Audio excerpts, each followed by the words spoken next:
The late October sun dipped low over the horizon in Lubbock, Texas, painting the flatlands with streaks of orange and gold as the 2024 Lubbock Rodeo kicked into its final night.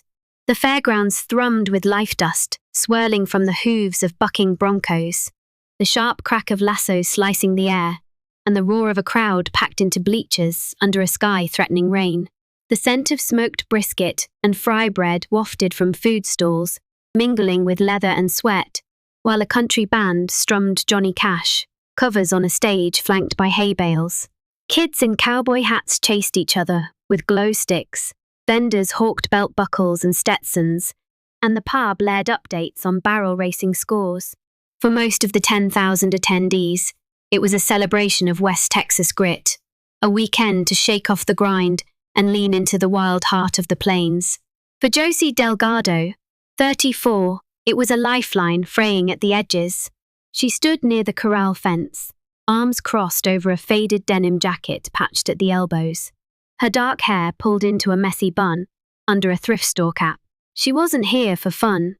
Josie had spent the last 3 days working the rodeo's cleanup crew, hauling trash bags and sweeping peanut shells for $12 an hour, cash under the table from a grizzled foreman named Hank. It was grunt work, but it was all she could find after the diner where she'd waited tables for 6 years. Lone Star Eats, shuttered in August. Bought out by a chain that turned it into a soulless drive-through. The $360 she'd earn by Sunday might cover half her rent on the crumbling duplex. She shared with her 16-year-old nephew, Mateo, who'd lived with her since her sister overdosed 2 years back. The other half, $400, loomed out of reach. The landlord's voicemail from yesterday a blunt warning: pay by November honest or you're out. Josie hadn't always been this close to breaking. She'd grown up in Lubbock's working-class barrios, the daughter of a mechanic and a seamstress, dreaming of studying veterinary science, fixing horses, maybe even rodeo stock. She'd aced biology in high school, earned a partial scholarship to Texas Tech, but dropped out at 19 when her parents died in a car wreck, leaving her to raise her sister, Carla. Carla spiraled pills, then heroin, and Josie spent a decade pulling her back, only to lose her anyway. Now it was just her and Mateo, a quiet kid with her dad's sharp eyes and a knack for fixing engines, living on ramen and grit in a duplex, with a busted water heater and a fridge that hummed like a dying wasp. The rodeo gig was her last card. $360 wouldn't save them, but it'd buy time, maybe a week before the eviction notice stuck. Saturday night wore on, the temperature plunging to 45 kff as a norther swept in, kicking up dust and chilling the crowd. Josie finished her shift at 9 p.m., her hands numb from dragging a trash bin through the midway, her jacket too thin against the wind. She'd kept it on all-day denim over a flannel shirt, her only armor against the cold, planning to hunker down in her beat-up 02 Chevy Blazer until Mateo's shift at the taco stand ended at 11. She leaned against the corral, watching a bull rider get tossed into the dirt, when she noticed him, a boy, maybe 12, huddled near the fence, a few yards away. He wore a threadbare t-shirt and jeans, no coat, his arms wrapped tight around himself, shivering so hard his teeth chattered. His boots scuffed and too big kicked at the dirt, and his brown eyes darted around, lost but too proud to ask for help.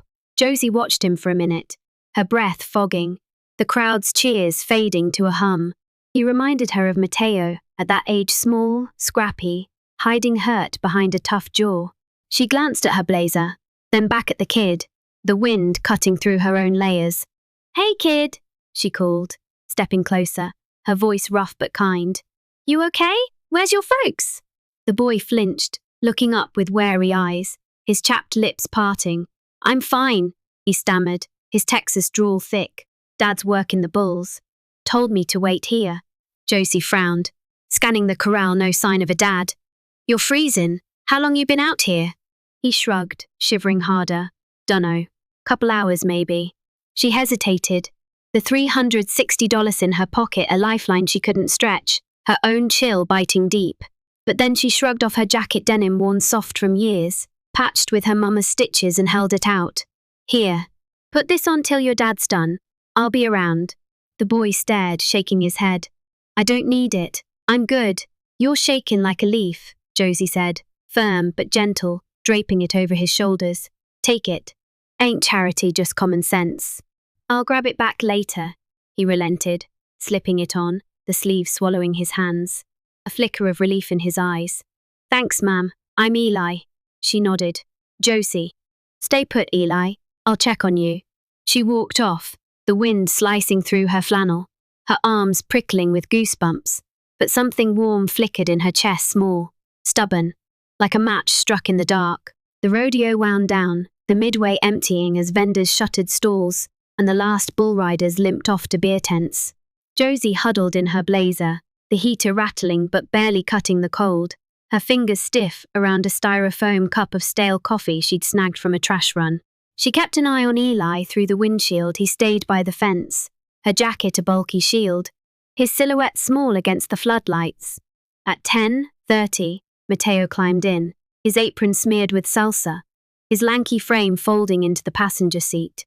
Made $50 in tips, he said, tossing a wad of bills into her lap. Taco guy was slammed. Josie forced a smile, pocketing it. $410 no. Still, $350 short. Good work, kid. We'll stretch it. He glanced at her bare arms, frowning. Where's your coat? She nodded toward Eli. Lent it to that boy. He's freezing, waiting on his dad. Mateo's jaw tightened, but he didn't push knew her too well. At 11:15, with the grounds near empty, Josie stepped out, the wind sharper now, rain spitting against her face. Eli was still there, alone, her jacket zipped to his chin. Eli, she called, jogging over. Your dad show yet? He shook his head, eyes down. No, ma'am. He's probably at the pens. Gets busy. Josie's gut twisted. 2 hours was too long, even for rodeo chaos. Come on, she said, decisive. You're riding with us. We'll find him or get you warm till we do. Eli balked. I can't leave, he'll be mad. He'll be madder if you catch pneumonia, she shot back. I ain't leaving you here. Let's go. Reluctantly he followed, climbing into the blazer's back seat, Mateo scooting over with a grunt. They drove to the livestock pens, a maze of mud and metal behind the arena, the air thick with manure and diesel. Josie parked, leaving the engine running, and trudged through the slop, Eli trailing, Mateo staying put with a muttered, Be quick! She scanned the pens, cowboys loading bulls into trailers, their shouts cutting through the drizzle, but no sign of a dad looking for a kid. A wiry hand in a Stetson tipped his hat as she approached. Looking for someone? Yeah, Josie said. Boy's dad, Eli's. Works the bulls. The hand squinted at Eli, then shrugged. Lots of guys here. Check the payout tent, most are cashing out. She nodded, leading Eli there, the tent a glow of lanterns and cigarette smoke, men in boots counting crumpled bills. No luck, nobody knew an Eli, and the foreman waved her off. Ain't seen him. Rodeo's done folks scatter. Back at the blazer, Josie's patience frayed, the cold seeping into her bones. Eli, you got a number? Anybody we can call? He fidgeted, pulling her jacket tighter. Dad don't got a phone, broke it last month. We live in a trailer off 87, about 20 miles out. He'll come home. Eventually. Josie exchanged a look with Mateo. 20 miles in this weather. No coat, no guarantee. Right, she said, climbing in.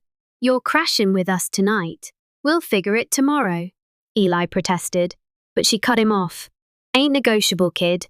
I'm froze enough. I ain't driving half the county looking for a ghost. Their duplex sat on Lubbock's east side, a squat brick box with peeling trim and a yard of weeds and gravel. Inside, it was sparse but clean, a sagging couch, a formica table, a TV with rabbit ears picking up static. Josie cranked the space heater, its hum a weak defense against the draft, and tossed Eli a blanket, her mama's, faded green, with a lone star quilted in the corner. Sleep here, she said, pointing to the couch. Mateo's got the cot. I'll take the floor. She brewed instant coffee, splitting a stale donut 3 ways, the kitchen light flickering as rain drummed the roof. Eli sat quiet, clutching the mug, his eyes tracing the room, a stack of bills by the sink. $750. Rent overdue. A shut-off notice dated October 30. Honest. 3 days off. You in trouble? He asked, voice small, nodding at the papers. Josie sighed. sinking into a chair. Yeah, kid. Diner I worked at closed, been scrapping since. Rodeo's all I got this week. $410 with Mateo's tips, but rent's $800. We're short, and landlord ain't patient. Mateo piped up, his voice low. I'll fix more cars, Mr. Gomez pays $20 a pop. Josie shook her head. You're in school, not a garage. We'll manage, Eli frowned, sipping coffee. My dad, he's rough, but he's good with bulls. Makes $200 a night sometimes. He'll pay you back for this. Josie waved it off. Ain't about money. Just don't want you out there alone. They talked late, the heater buzzing, the TV flickering to a rerun of Walker, Texas Ranger. Eli opened up his dad. Cal was a bull handler, a drifter since Eli's mom left when he was 3, bouncing from rodeo to rodeo, living in a single wide off Highway 87. He's loud, drinks too much, but he's all I got, Eli said, picking at the blanket. Gets mad if I ain't where he says, but he always comes back. Josie nodded, recognizing the pattern her sister's chaos, Mateo's quiet scars. My nephew's dad was like that, she said, glancing at Mateo. Left Carla, my sister, with a kid and a habit. She OD'd 2 years back. Been me and him since. Mateo stared at the floor, adding, she tried. Just couldn't stay clean. Josie leaned back, the cold floor biting through her jeans. Grew up fixing cars with my dad, thought I'd be a vet. Work with horses. Parents died when I was 19, truck hit 'em on I-27. Dropped college to keep Carla straight. Didn't work. Eli's eyes widened. You're like me, stuck holding on. She chuckled. Bitter. Yeah, except I'm 34 and still figuring it out. Rodeo's my last shot, $360 won't cut it. But it's something. Eli clutched the jacket, still on him. Dad'll find me tomorrow. He'll owe you. Josie shrugged. Just sleep, kid. Tomorrow's soon enough. Morning broke grey and wet. October 28th. The duplex shivering under a drizzle. Josie drove Eli back to the fairgrounds at dawn. Mateo at school. Her shift done, hoping Cal had surfaced. The pens were empty, the rodeo packed up, only a janitor sweeping mud. Ain't seen no bull guy, he grunted. Eli slumped, resigned. He'll be home tonight. Can you drop me there? Josie sighed, her gas gauge near E, but nodded. The 20-mile haul to Highway 87 revealed a rusty trailer in a field of mesquite lights off. No truck. No Cal. He's still out, Eli said, climbing down.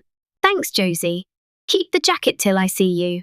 She shook her head, tossing it back. Need it mourn me. Stay safe. He waved, disappearing inside, leaving her with $10 in gas and a hollow ache. Weeks crawled by, November hitting hard. Josie scraped $500 total rodeo pay. Mateo's tips, a car wash gig, but the landlord padlocked the duplex on the twond. Their stuff dumped in trash bags on the curb. They crashed in the Blazer, parked at a Walmart lot. Mateo sleeping in the back, Josie counting change for coffee, $2.37 left by November 15th. She pawned her mama's sewing kit for $30, bought Mateo a burger, and applied to every joint in Lubbock gas stations. Dollar stores. Nothing. The cold deepened, her breath fogging the windshield. Despair clawing in. We'll get a shelter spot, she told Mateo, his silence louder than words. On November 18th, a Thursday, she woke to a tap on the window. 2 men, one in a black Stetson and a shearling coat, the other in a mechanic's jumpsuit, grease on his knuckles. A boy stood between them, Eli, her jacket on, cleaner now, his eyes bright. Josie? The Stetson man said, voice deep and West Texas rough. I'm Cal Raines, Eli's dad. This here's my brother Pete. She rolled down the window, heart pounding. Eli, how'd you find me? Cal grinned, weathered but warm. Kid wouldn't shut up about you tracked your truck from the rodeo crew. Said you saved his ass that night. Eli stepped up, beaming. Told Dad you gave me your coat. Took me in. He was drunk until morning. Found me next day. Been looking for you since. Cal pulled an envelope from his coat, handing it over. Open it. Inside, a check $25,000 and a key fob with a Chevy logo. That's for you, Cal said. Got a big payout, won the bull handling pot in Abilene last week. $50K. Eli said you're losing everything, rent, home, all of it. This'll square you up. And there's a truck out back. 19 Silverado, paid off. Pete runs a shop. He's hiring you $18 an hour, fixin' engines. Heard you're good with them. Josie's hands shook, tears blurring the ink. I can't take this. It was just a coat, a night. Cal cut her off, firm. Was more in that. Eli's my world lost his mom, damn near lost me to whiskey. You kept him safe when I couldn't. Take it, Josie. Ain't charity, it's a debt paid. Pete nodded, tossing her a shop apron. Start Monday. Bring the kid Mateo, right? I'll teach him too. Eli piped up, found something else. He handed her a photo two mechanics, young, grinning over Azante's Camaro, oil-stained and proud. That's Dad. And your dad, Hector Delgado. Worked together in '88 before you were born. Dad kept it in his toolbox. Josie stared, her father's face dark eyes, her eyes frozen in time, a piece of him she'd lost at 19. They were tight, Cal said. Hector talked about his girls, Josie and Carla. Said you'd fix anything with wheels. Reckon he'd want this for you. She broke, sobbing into the photo. Mateo climbing out to hug her, Eli joining in a knot of survivors under a Texas sky. Thank you, she whispered. The words a lifeline.